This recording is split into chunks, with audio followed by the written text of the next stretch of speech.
MÜSİAD, ulusal ve uluslararası arenada marka değerini yükseltmek adına 2015 yılından bu yana her 2 yılda bir iş insanlarını bilgilendirmek, geleceğe hazırlamak ve hayata katkı sağlamak hedefiyle MÜSİAD Vizyoner başlığı altında bir etkinlik düzenliyor. Türkiye'nin bölgesinde söz sahibi, küresel ölçekte etkin bir rol oynayan ülke olmasının ancak teknolojik bağımsızlık ve sürdürülebilirlik ekonomik gelişmelerine bağlantılı olduğu düşüncesiyle bir farkındalık oluşturulmasına gayret edilmiş.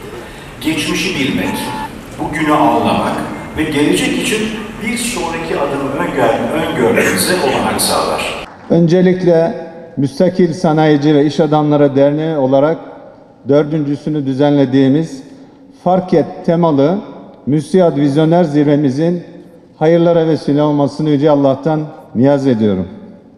Her şey fark ederek başlar dedik ve yola çıktık. Konvansiyonelden siber aleme, diğer bir deyişle dijital çağa hızla geçildiği bir dönemin içindeyiz. Bilgi teknolojisi ve küreselleşmenin etkisiyle pazarlama uygulamalarında geleneksel stratejiler yerini dijital stratejilere bırakmıştır. Elektronik ticaretten ekonomi dünyasına sunduğu birçok avantajlara kadar siber alanda yapılan alışverişin gelişmesi ve yaygınlaşması da bunları arttırmaktadır. Bugüne kadar elektronik ticaretin gelişimine zemin hazırlayan en önemli faktör bilişim teknolojileri olmuştur. Bilişim teknolojilerindeki yenilik hayatımıza yepyeni kavramların girmesine vesile olmuştur. E-ticaret, e-nabız, e-takip, e-okul, e-arşiv, e-devlet ve benzeri terimler ile dijital insan olma yolunda adımlar atılmıştır.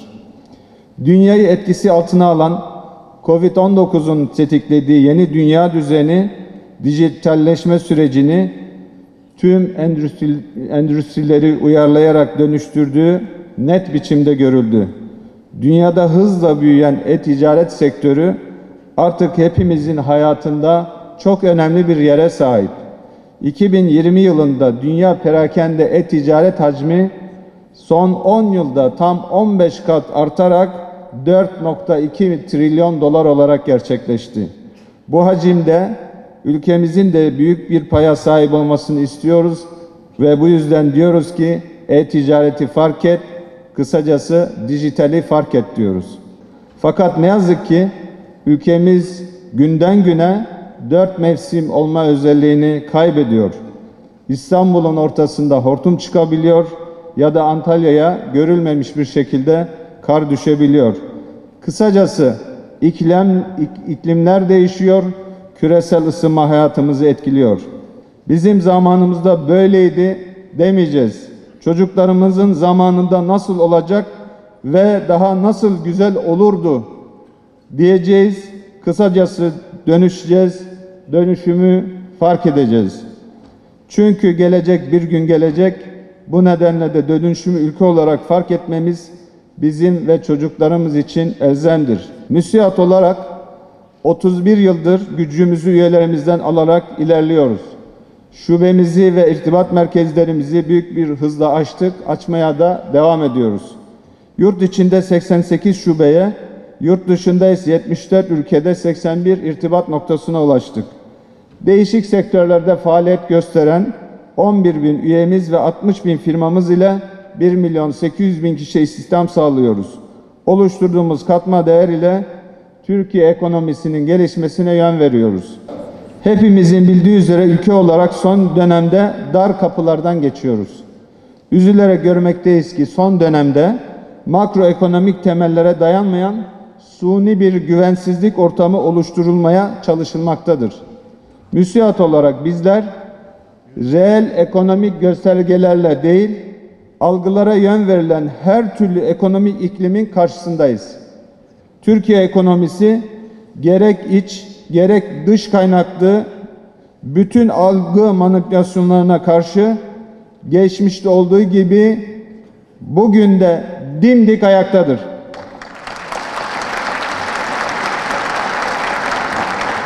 son 20 yıldır serbest piyasa koşullarından ödün vermeden yıllık ortalama 5,3 büyümeyi başaran ekonomimizin bu süreci de en hafif hasarla atlatacağına inanıyoruz.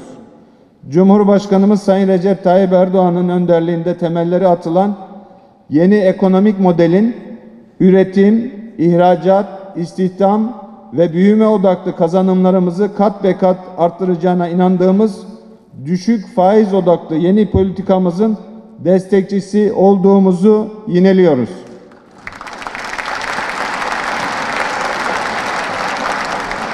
Nitekim Sayın Cumhurbaşkanımız tarafından geçen günlerde açıklanan Türk lirası özendirme paketi kapsamında alınan tedbirler piyasalara etki etme hızı bakımından yeni ekonomi politikasının başarısına dair ilk işaretlerini sunmuştur. Türk lirası mevduatlarındaki getirinin kur artışı karşısında korunacak olması dolarizasyonu ciddi anlamda önleyerek döviz üzerindeki algı manipülasyonunu kısa sürede sona erdirecektir ve erdirmiştir.